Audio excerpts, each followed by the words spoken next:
各位网友，大家好，今天是2021年6月16号，星期三，欢迎大家参加王健每日观察直播1的节目。我们今天有3个主题：第一个，王世聪对孙一宁做了什么；第二个，美俄峰会登场，习近平独自憔悴；第三个，深圳疫情突变，南非航班爆发32人感染。我们讲3个主题。我刚才看见有网友说今天是花边新闻，你们听一下，这绝对不花边啊！这2天关于这个王健林的儿子王思聪和网红孙一宁网上骂战，现在成为网络上的关注的热潮。我们讲讲这件事情啊。那么事情发生在6月15号啊一早，网红孙一宁在直播间嚎啕大哭啊。大骂王世聪疯狗啊，然后这个孙一宁说有本事让我死，没本事就闭嘴，点个赞就牛啦。然后王世聪很快回应说这个手里有孙一宁的料，等起床之后再整理完再一起爆料。但没想到呢，孙一宁就先发制人，就在他没起床之前就把这2个人聊天记录截屏发出来，于是这个互联网最大的瓜就出来了，横空出世。然后中国网民就这2天就在吃瓜看这个王思聪和孙一宁所谓的恩怨。我介绍一下这2名主角啊，一个是王思聪是万达集团老板王健林的儿子独子，号称国民老公。然后万达集团当然大家很熟悉啊，王健林曾经是中国首富，万达集团是典型的官商啊，那么没有任何的优势产业，他唯一的本领就是拿地盖万达广场，然后背后是什么？背后就是权力啊，这个权力给各个城市、各个省领导打招呼，拿块地给王健林盖万达广场，然后这背后就权力。万达集团背后权力管用的时候，他的商业模式很简单，拿地抵押盖万达广场，再抵押再拿地再抵押再盖楼啊，万达集团就迅速的膨胀10年吧，10年时间，然后再去海外并购。海外并购大概是在2015年到2016年啊，这是有一个系列，就是2015年、2016年，基本上习的地位就稳固了啊，而且越来越高。然后就万达这些机票这些白手套们像海航啊、安邦啊、复兴啊，就可以去海外并购。万达万达是比较早开始海外并购。海外并购出事儿了啊，那当然海外并购的目的只有一个，转移资产，把资产转到境外，你要把钱去并购嘛，拿钱去并购，钱就出去了啊。那当然习近平这个目光如炬啊，一眼就看穿了他们的伎俩，用一个动作就把他们给消灭了啊！这是全部都灭掉。什么动作？灭得死死的，抽贷。因为所有的这些，它背后的一个动力，公权力在做一件事情，就是让银行给他们贷款，因为他们基本上不挣钱啊，靠的是什么？靠的是用银行的资金去收购资产啊，这抵押、收购、再抵押、再收购，或者抵押拿地、收购盖楼啊，大概都是这样目的啊。然后不让银行给他们贷款，然后让银行抽贷啊，那就死定了啊。那情况是什么呢？到2017年的上半年，王健林手上有200多个万达广场啊，然后有10几个万达城，80家5星级酒店，全球1300家电影院，2家美国的电影公司，1家英国的游艇公司，上千幅名画。那当时6月份，银监会约谈很耳熟吧？这个去年发生在蚂蚁集团身上，其实当时就已经发生在王健林身上了，万达身上。银监会约谈，银行授信收紧，然后是股债双杀，然后就开始干嘛？开始卖债。当时据说万达的债务6000亿，然后王健林迅速的从那个中国首富的宝座上就掉下来啊，当时据说是6000亿，然后万达就开始进入什么呢？进入是卖资产度日的这个阶段。那么几年下来，万达总共卖了多少资产？卖了2000亿。万达还有多少债不知道啊，没有人知道。那么但是可以肯定的是2条。第一条，万达如果把所有的债全部还掉，那万达这家企业就不存在了，它就会消失。为什么？因为你想一下，当他所有买回来的资产都是借债买回来的，然后他买回来的资产价格全部都超过资产本身的价格，所以他是赔的。如果他把资产再卖出去，意味着什么？那100块钱买回来，其实他只值80，他心急火忙的把资产再卖掉，可能只能卖60，甚至有的时候可能只能卖30。他100块钱买回来，中间不就有个洞吗？那么不断的卖资产，这个洞不就越来越大吗？所以这家公司迟早是破产。如果他继续卖资产还债的话，那它到底能不能存在下去，取决于什么？取决于背后也就是习近平呢，是不是继续让他还债？只要他让他还债，万达就不会存在。如果允许他不还了，他可以活下去。为什么？因为他可以继续滚继续用这种方式滚。但基本上来说，王健林的时代已经过去了啊。中国经济走下坡路从什么时候开始？差不多就从15年、16年开始走下坡路。为什么？基本上你可以看到在市场上就出现了像安邦万达这些权贵企业。权贵企业的兴起是中国经济开始失去活力的其中起点。那这些巨无霸在市场上稀里哗啦不断的买资产，他们没有经营能力，他们就是买资产，变成一个巨无霸，然后占有巨大的市场资源。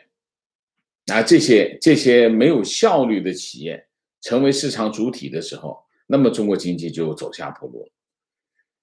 那习近平开始杀这些权贵企业杀来杀去，是不是中国经济就好了呢？不会，并没有。为什么？因为取代他的是谁？取代他的是国企。国企比权贵企业更烂。权贵企业还有动力，还有活力。活力是什么？占有是他的活力、动力。他非常积极的占有这些资产，把这资产收到名下来，他很积极在做这个事情。国有企业完全没有活力，他连动力都没有。所以中国经济就15年、16年、17年、18年这下来就开始走下坡路万达情况是这样。那么王思聪是万达的这个独子，这也是王思聪的唯一的身份，就是王健林的独子他没有别的身份，什么董事长那个都是胡扯。他如果没有这个身份，那些身份都不存在。所以他是唯一的身份，就是王健林的独子。他走红，王思聪走红，是中国社会拜金主义的反应。中国社会已经拜金主义到了一个这样的地步，叫国民老公就是说，就是只想嫁给钱了那么当然，尽管王健林风光不再，瘦死的骆驼比马大那么这是王思聪孙一宁是谁？孙一宁他本名叫孙建宁是个小女孩啊。她在2016年就出道，很小她就已经出道，就是已经是一个网红。当时她的网名叫我又杀猪了啊，在网上她叫孙一宁啊，1234的孙一宁啊。那么粉丝叫她猪妹啊。那孙一宁是个美少女啊，年龄又小，青春又乖巧，圈了一些粉啊。然后呢，这个王思聪号称是美少女狙击手啊，那么不断的收集邮票，美少女是邮票啊，他身边的美少女像车轮一样的转来转去啊，当然不错过他，关注他，很早就关注他。然后到了2017年的9月，这个网上突然有人爆料说，这个孙一宁拿钱不干活啊，让他做广告他不做，后来就跑了，反正就后来慢慢的孙一宁就淡出了一段时间。3年之后，去年这个孙一宁复出啊，那然后再次成为网红，美女就成为网红，然后就做短视频，在抖音上做短视频，在哔哩哔哩上面做短视频，然后在直播室做直播啊，直播网友打赏，然后自食其力。然后王思聪又关注了孙一宁啊，然后给他刷礼物，刷10几万的礼物啊。然后就到了16号，就出现了开头我讲的那一幕。那么你把孙一宁公布出来的这个聊天记录你看一遍，你就会得出一个很简单的结论啊，这是什么？这根本就不是什么网红撕逼的问题啊，这根本不是网红在吵来吵去的。你把这个聊天记录看一遍，这就是彻底的金钱压迫啊！王思聪滥用金钱权力到了暴力的地步啊！就我为什么今天要讲的原因就在这里啊！他对孙一宁的追求充满了骚扰和胁迫。王思聪是施害者，孙一宁是受害者，但这不是重点啊！有钱人为富不仁的在中国人当中是基本上是非常普遍的。为富不仁，为富不仁讲的是什么？讲的是滥用金钱的权利做坏事啊。最值得说的是什么？最值得大家说的是整个网络对这件事情的说法，反映了中国社会的堕落和无耻到了一个无法想象的地步。你想一下，一个亿万富翁的独子，这是一方，另外一方是手无寸铁的美少女。但是你去看一下中国网络上的那些，就开始爆孙一宁的各种所谓的不堪的往事啊。那么各种拿钱说话的大 V 带风向，然后各种浑水摸鱼，各种曝光，各种多拉西扯。当然你可以看到在这件事当中有中国人的那种叫什么叫酸葡萄，就是说凭什么王思聪追你你都不接受，这种叫，所以他们用一个字叫舔，很脏的字啊，舔啊。而且就是孙一宁不完美，所以你孙一宁有问题。其实所有的逻辑都是一个这样的逻辑。所以呢，我为什么今天要讲这个，就是要讲2件事情。中国现在这个社会有病，是个病态的社会。病到什么地步？大家去看这条新闻，你就可以看到中国的病啊，叫什么？叫这个拜金主义。拜金主义已经侵蚀到每个人的骨髓里面去了，非常可怕。所以我请大家去支持一下孙一宁。她是一个和巨人搏斗的美少女，她不完美，她有很多的错误，她并不是那么符合所有人的价值观的行为。但是在这件事情上，我觉得她没有做错什么事情，是王思聪在行使他的暴力啊。不要让孙一宁被金钱摧毁了啊！另外我也想说啊，王思聪，你浓眉大眼，有权有势啊，欺负一个小女孩，欺负一个小姑娘，不算本事啊。我们简单说一下这件事情啊。那么另外，今天第二个主题啊，第二个主题是拜登跟普京峰会啊，现在已经登场。那么目前正在日内瓦举行会谈，双方都表示对达成重大协议期望不高。那么普京的专机抵达日内瓦之后，随即就去了峰会会场，叫拉格兰奇别墅，然后这个拜登在门口迎接他，然后双方握手一起步入会场。那么这次那一开始是这个拜登在这个国务卿布林肯陪同之下，然后是普京在拉夫罗夫是俄罗斯的外长陪同之下进行首轮的会议啊。然后呢，先开就他们主要是这两个啊一起开会。开完会之后呢，第二轮就是新加入5名代表继续开会。估计会谈会持续4到5个小时啊。那么双方议定的一个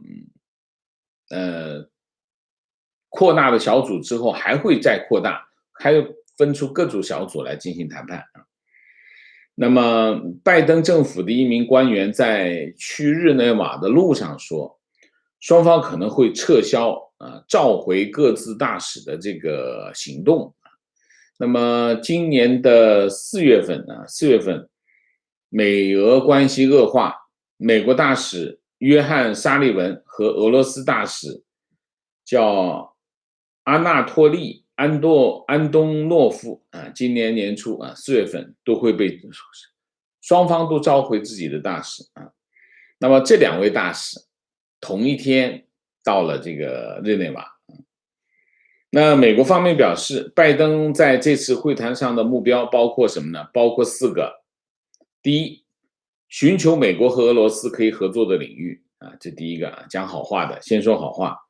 第二，明确的说明美国的重大国家利益和优先事项先告诉你，那我这是1、2、3、4、5，这是美国的重大国家利益，1、2、3、4、5，这是我们的优先事项啊。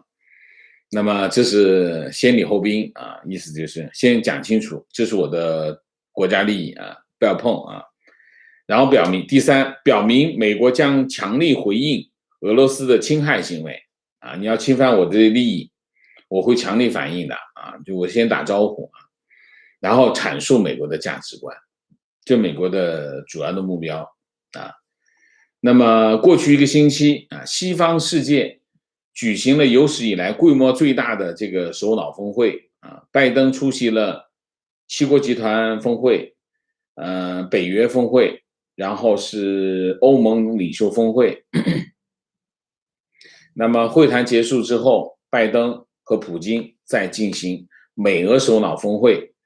美俄首脑峰会结束之后，拜登开自己的记者会，普京开自己记者会。这跟这个2018年普京和这个川普进行首脑峰会的情况不一样。那次是川普和普京一起开联合记者会那大概就是这样那么今年4月份，拜登驱逐了10名俄罗斯外交官，然后对6家这个俄罗斯科技公司实施制裁。原因是什么？原因是网络攻击然后就是涉及到和 SolarWinds 的信息技术遭到黑客攻击有关系然后美国官员说这个网络安全，特别是勒索软件攻击，将成为拜登和普京之间的一个对话的话题。然后总统将表明，如果我们看到重大类型的网络活动，就像我们看到 SolarWinds 所经历的那样，他会像我们对待 SolarWinds 那样做出同样的回应意思就警告俄罗斯那现在的情况是什么？现在的情况就是过去1个星期，全世界最重要的国家，而这些国家的首脑那么都聚集在欧洲开会那么有哪些国家呢？大家听一下，英国的七大工业国首脑峰会七大工业国哪七大工业国呢？很容易记，北美2家，美国、加拿大；欧洲有3家英国、法国、德国英法德意4家。其实要再加一个欧盟现在会把欧盟放进去亚洲是一个日本，总共七大工业国峰会就是这些国家然后还有4个国家的嘉宾哪4个国家嘉宾呢？韩国总统文在寅南非总统希里尔然后是澳大利亚总理莫里森，然后是印度总理莫迪那么4个嘉宾，然后还有一个嘉宾4个特约嘉宾，还有一个嘉宾联合国秘书长古特雷斯然后开完这个7国首脑峰会，你看这大家全世界最先进的经济体都去了欧洲，都去了英国，然后去哪儿？去比利时开会，开什么？开北约峰会，北约首脑峰会。北约首脑峰会主持当然是秘书长斯托尔滕贝格，然后主持，然后北约的军事委员会主席是英国的英国皇家空军的比奇上将，然后欧洲盟军最高司令是美国人美国的沃尔特斯上将是美国的空军，然后是最高指挥官是拉纳塔将军是法国的，你看指挥官英国、美国、法国反映了北约的特征那么北约有多少国家参加呢？北约成员国有30国家，就是30个国家的首脑聚会在哪里？聚会在这个比利时首都布鲁塞尔那么北约30国家，我念一下中国一直在讲别人是小圈子，这是小圈子吗？这是大圈子，好吧？我们从阿尔巴尼亚、比利时、保加利亚、加拿大、克罗地亚、捷克、丹麦、爱沙尼亚、法国、德国、希腊、匈牙利、冰岛、意大利、拉脱维亚、立陶宛、卢森堡、黑山、荷兰、北马其顿，本来叫马其顿，后来不让它叫马其顿，后来改名叫北马其顿挪威、波兰、葡萄牙、罗马尼亚、斯洛伐克、斯洛文尼亚、西班牙、土耳其、英国、美国这就是北约看一下多少个国家了然后美国再和欧盟出席这个美欧首脑峰会，然后拜登总统，那另外一方就是欧盟执委会主席冯德莱恩，还欧盟委员会这个米歇尔，这就是再接着就是美俄峰会这基本上你可以看一下在欧洲发生了一个全世界规模最大的一个派对也是全球最强的国家，无论是经济还是军事实力最强的国家，在这个场聚会代表全世界最重要、最主要的力量，无论是军事力量，还是政治力量，还是经济力量，都是最重要的力量。但是这个聚会没有中国当然也就没有习近平为什么呢？那你看一下这2年中国干了些什么在国内抓记者、抓律师、迫害这个意见人士、拆教堂、抓教徒在国内在干这种事情，然后还干什么呢？关押100万维吾尔穆斯林然后是打压西藏的宗教逼这个蒙古人放弃他们的语言然后就是在香港破坏基本法，这个抓意见人士，然后破坏香港的这个法治武力威胁台湾然后在和日本、菲律宾、越南、马来西亚进行领土和领海的争端，然后和印度发生边境冲突，最后他做了一件最恶劣的事情。为什么？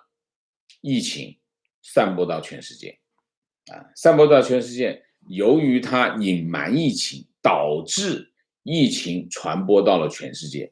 在这场疫情当中，全世界死了380万人，美国死了60万人，经济损失不计其数。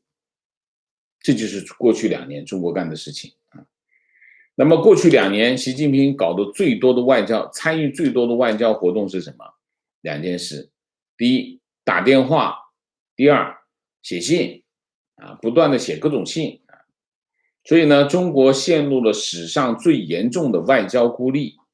过去18个月，已经有发生了18个月，习近平没有出访过任何一个国家，已经没有人愿意和他见面不要说因为疫情疫情过去半年以来，全世界各国的首脑走来走去，我们最熟悉的就是这个日本首相菅义伟访问美国，然后韩国总统文在寅访问美国，这就不说其他国家走来走去，只有中国好像被全世界遗忘了一样，没有任何国家邀请习近平访问，这是中共建政以来没有过的事情，甚至文革都没有这样，这就是现在的情况这是第二个主题，我们讲完那么这一次盛大的派对是以什么为结束这次盛大的派对就是美俄峰会结束。美俄峰会其实在这场派对当中，美俄峰会是让中国最紧张的一个部分。为什么？中国最怕美国把俄罗斯人给撬了，他就失去了非常重要的战略支撑。好，第三个主题，深圳疫情突变，南飞航班爆发32人感染那么据深圳卫健委通报，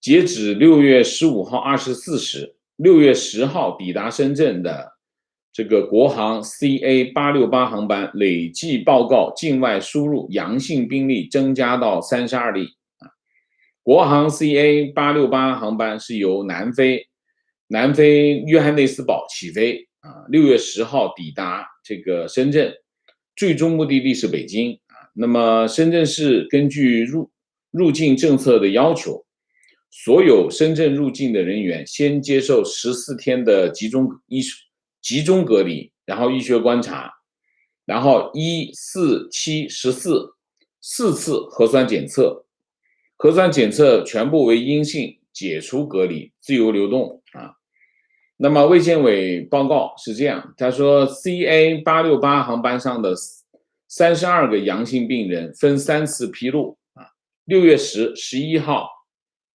然后输入型的病人是4人4人是南非入境，包括1名确诊，3名无症状，全部是中国籍。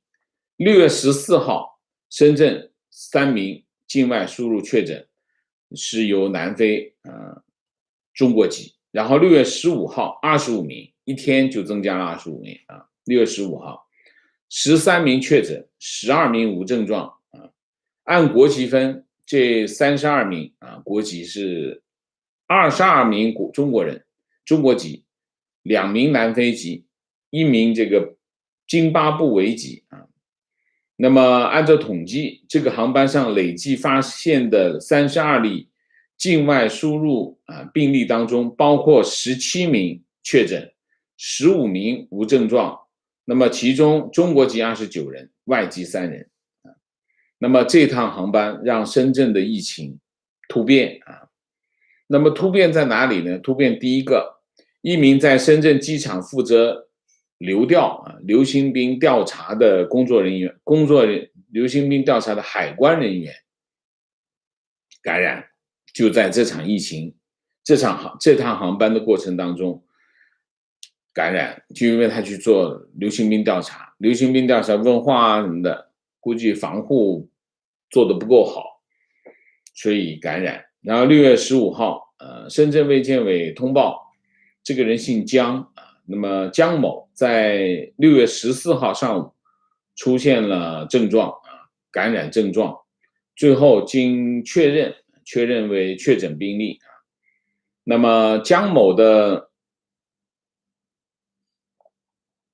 这个病毒基因测序和航班上其他乘客的病毒测序结果100%同源啊，属于什么呢？属于 Delta 变异型，就是所谓的印度变种啊。你看，武汉肺炎不让叫，一叫就翻脸，可是中国人都叫别人叫印度变种所以呢，这个印度变种的这个毒株呢，它的特点是什么？特点是潜伏期短，传播速度快，然后病毒载量高，就是毒性强啊，非常强。大概是这样。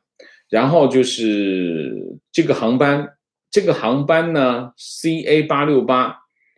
飞机机型是波音777啊，那么编号是 B2046。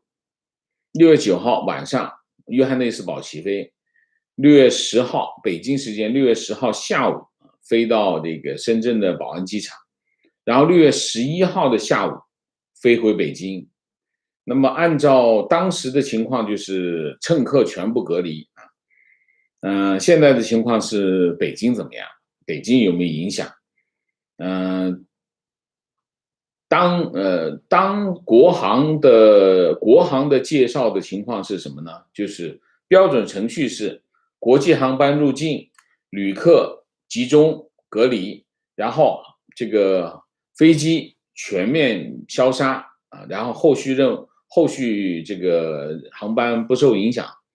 那么现在的情况是什么？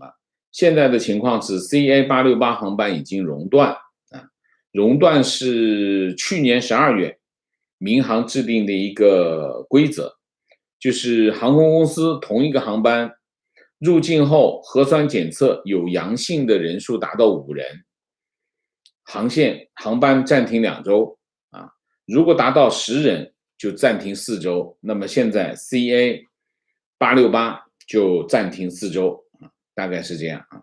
那么今天我们的主题就讲完啊，讲这3个啊。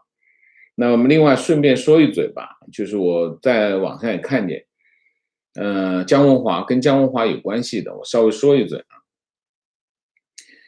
人民大学古籍研究所的教授叫刘正，6月10号在他的微博客上引述这个，他没有说消息来源，他只说内部消息，说姜文华绝对不是因为科研不达标，也不是讲课被举报。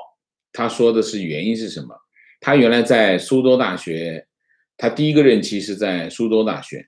苏州大学他得罪了苏州大学一名领导，什么原因没有说啊？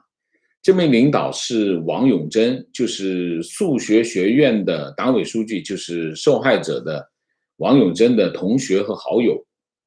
所以王永珍的对他的态度就是一票否决，政审不合格。所以呢，刘正说，如果你决定回国，那就是踏上了浴血奋战的名利场，你要充分做好被流氓学霸、土博士、基层领导打压、欺凌、霸凌、迫害的3板斧啊。然后就是大概就是这样啊，所以他说的是跟他的科研成绩没有关系，因为姜文华过去6年时间啊，完成了所有的科研和教学任务，并且发表了多篇 SCI 上发表的论文啊，那么满足了在任何一个大学都满足了晋升和破格晋升教授的资格，但是奇怪的是他没有机会。为什么？因为王永珍，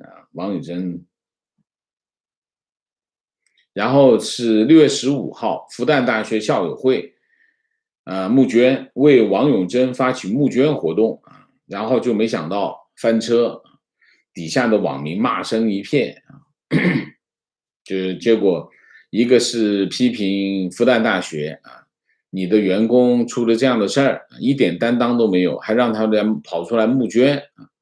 还有人质疑说，王永珍作为党委书记，怎么会缺这点钱？还有什么？还有人就问这个有没有姜文华的捐款链接啊？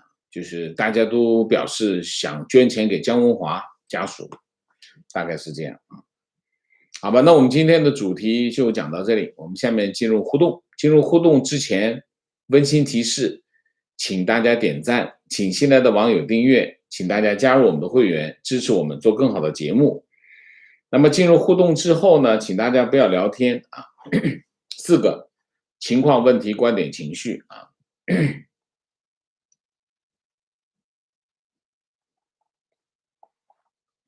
好，明谢。唐伟，谢谢。观点：孙一宁和王思聪这事儿根本不是什么网红撕逼，是彻彻底底的暴力，掺杂了金钱、权力和性骚扰的暴力。孙一宁是完完全全的受害者，因为他在和王思聪的对话里，你看到的是恐惧和不平等。如今，孙一宁的抖音号已经被封啊，微博也被新浪清除。支持孙的话题一再被删。孙的困境不仅是因为女性的困境，也是普通人面对权贵的困境。现在因为孙前几年生意上的违约，就合理化王思聪的言行，两者没有半点关系。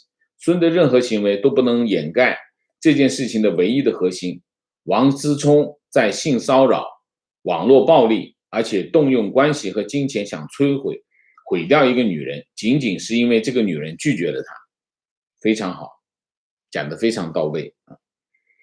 观点：中国人拜金主义到所有人民深有感触啊，对人的评价以物质为主，哪怕举止粗俗也被崇拜的人。从中国品牌在产品山寨各种名牌可见一斑啊。情况：我在一家外企做工程，之前几乎被国内垄断的供应商，今年在国际项目里换成了东南亚、马来西亚、新加坡等供应商了。为什么？在外企做工程，国内垄断的供应商现在换成了东南亚供应商，为什么呀？能告诉我们为什么吗？提问：请问王老师，中国政府是怎样做到疫苗接种全民免费？钱从哪里来？几个月前和小粉红争论，直言中国政府不可能全民免费疫苗接种。今天收到粉红私信要打我的脸，是全民免费啊，是全民免费啊。怎么做到的？我估计地方政府掏钱，中央政府给一部分补贴，但是就地方政府为主。地方政府又分什么呢？又分省政府和市政府啊，应该是分2级掏钱，省政府掏一部分，市政府掏一部分，然后中央政府再掏一部分，应该是这样掏啊。情况：坐标深圳，目前生活不受影响，海关感染者打过武汉生物疫苗，没有用，这已经讲过了。中国的疫苗，我今天看到的消息是，中国的疫苗已经打了将近10亿剂了啊！但是中国一发生感染就全部封起来，说明什么？说明那个叫什么邵医什么，忘记了那个 CDC 的研究员 ，CDC 研究员说的是真的。中国的疫苗是不能够提供防护感染防护的。观点：哪里都有拜金主义，很多人都会拜金，但问题是王思聪已经触犯了法律，孙的个人行为只能代表他是一个正常人而已。你去看一下啊，但我就不在这念了，因为浪费时间。你去看一下他们的聊天记录，你就知道啊。其实孙一宁其实一直在拒绝他，不要啊。只不过他的拒绝呢，他不能够完全说不行啊，但是他就不去啊，约他就不去，吃饭不去，见面不去，去酒吧不去啊，就是不去。所以他其实一直在拒绝他。至于他拒绝的理由是什么，女孩子你猜那么多干啥啊？拜金主义哪里都有，拜金主义到拜金主义的话，就不是哪里都有了。拜金是很多人都会拜金，但是你到了拜金主义这个地步的话，不是哪里都有的啊。提问：我身在台湾的民主社会，时常会出现地方政府和中央政府政策不一、方向不一的情况。毕竟不同政党可以理解，但反观中共整个政府结构，总让人无法分割中央和地方。请问王舍，在中共治理下，地方政府之于中央政府到底什么样子的存在？中央政府跟地方政府当然有非常大的区别啊。什么叫共和？共和的特征是什么？任何一个共和，一个国家只要说共和，就是一个基本的特征，叫地方自治。什么叫地方自治啊？地方自治的特点是什么？就是地方事务，地方自己管。那么中央政府不能够介入，这叫共和。那么如果地方事务全部由中央政府统管，那叫什么？那叫地治。地治就是一竿子插到底，这叫地治。只要你是共和国，只要你共和，那就地方自治。中央政府管中央的事情，地方政府管地方的事情。那么中共建政叫中华人民共和国啊，因为后面两个共和，那地方理论上应该自治，当然中国没有自治，中国还是中央政府在管。那么，所以中国是一个很奇特的国体，它叫共和国，但是地方政府又没有权利自治，但是它又不完全是地治，因为什么？因为中央政府有一部分事情是甩给了地方政府，你们自己去管吧，我不管你，你自己要管，但是我可以管你，我不管事，所以中央的事权跟地方的事权是有分工的。那么有分工的情况之下，大家要分钱。那么中央过自己的，地方政府过自己的，叫分灶吃饭。所以地方政府跟中央政府是不一样的，区别非常的大。改革开放最重要的成功之处在哪里？改革开放最重要的成功之处在于，中央政府把原来大部分的权力抓在中央政府的手里。这就叫什么？这叫计划体制。计划体制，地方政府是没有权利的，地方政府是执行机构啊，它没有任何的自己的裁量权，它就是执行中央的指令，这叫指令经济。指令经济就是今天广东省这个月广东省生产100吨钢铁，山东省生产50个高压锅，这叫指令经济，地方政府闭着眼睛听指令就行，基本上是这样。但当然这样子就中国就要破产，那中共就改革开放。改革开放是什么？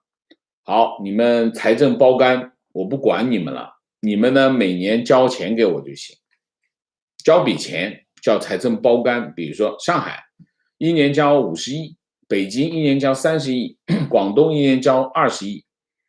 那其他有一些地方我还给点钱给他，因为这养不活，叫财政包干。包干之下什么东西你们自己定，你们怎么过，你怎么想做什么，你们自己去搞，我就不管你了。就是改革开放一放，全部权力全部给了地方，所以地方政府当时就非常的活跃，因为他获得了自己搞经济的权利。中国的问题最主要的问题在哪里？在中央政府，所有的坏事都是中央政府干的。地方政府在干什么？地方政府在承担中央政府干坏事的后果，饿死人饿在地方。所以地方政府改革开放最重要的最重要的改变就是地方政府获得了发展经济、挣钱的权利，地方政府就非常积极的使劲挣钱，这就是所有的改革开放的初始动力，就是放权。所以地方政府跟中央政府当然是一个，我们讲它其实是一个对立的存在，就是此消彼长。然后呢，在改革开放的整个的进程当中，中央政府就不断的把地方政府这个收回来一点，那个地方收回来一点，这个地方也收回来一点，到现在地方政府的权利基本上财权全部给收走了，就地方政府连税务局都没有了。那你想一下，地方政府有什么权利？就没什么权利。观点，听了王老师对中国中央跟地方的解释，我释怀了。这阵子看着台北市长荒腔走板，我身边的人都很希望中央出手干预，但我们都还是忍着，因为这就是制度，制度就是制度，有毛病就得让你就得承担这个毛病，否则的话你不可能只想要好的，坏的怎么样？你想一下，一个制度它一定会有一些没那么好的部分。为什么会有一个制度会有一些没那么好的部分？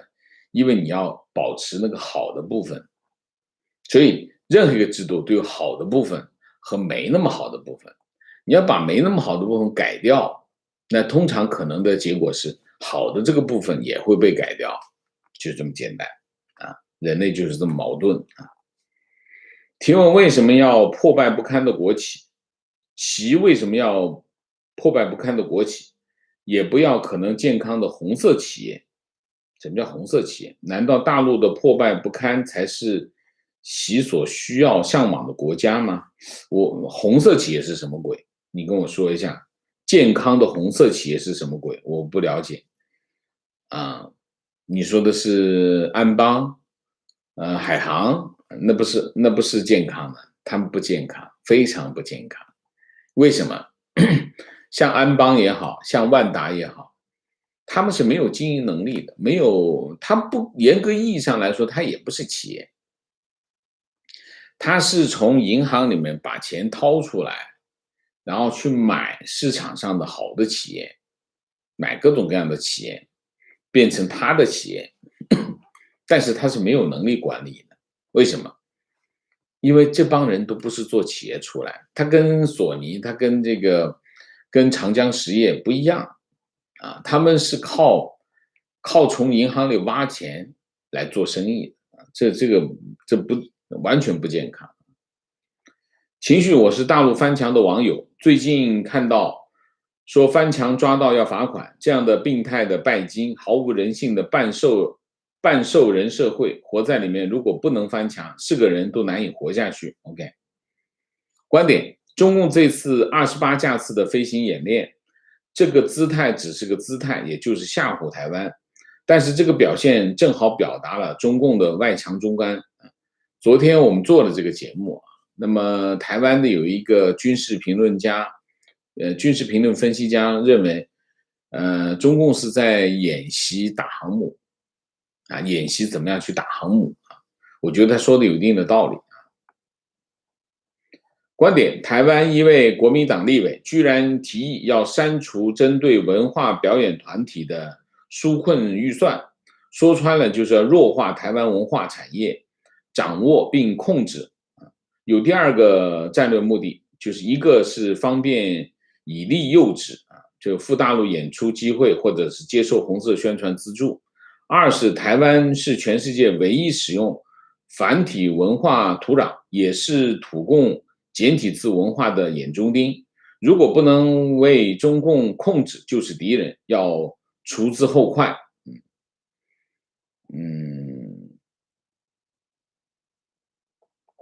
香港和海外都是用繁体字啊，海外的大部分是在用繁体字啊，香港也在用繁体字。不过香港的繁体字不知道保不保得住啊？最近好像又提出来要用简体字了啊。情况，深圳已经开始要求应打尽打，独打第3针。大家都知道疫苗无用，等着美国开放去美国打。美国开放，去美国打什么鬼？情况坐标上海，在公司做行政，已经接到几波政府人员拉人头打疫苗。据我所知，前段时间到现在，一个人可以赚几万块人头费啊。OK， 观点：王思聪事件没那么复杂，女孩子明示暗示多次拒绝，死缠烂打就是贱。不论女方人品品德如何，不论男方相貌财力如何，那是啊。所以现在网上那些现在开始扒这个孙一宁的这个各种故事啊，是什么？这就是别有用心。情况：英国的研究是 AZ 对印度变种保护力60%，辉瑞88%。OK， 观点：王思聪的那些网红女友，大部分是你情我愿，逢场作戏，各取所需。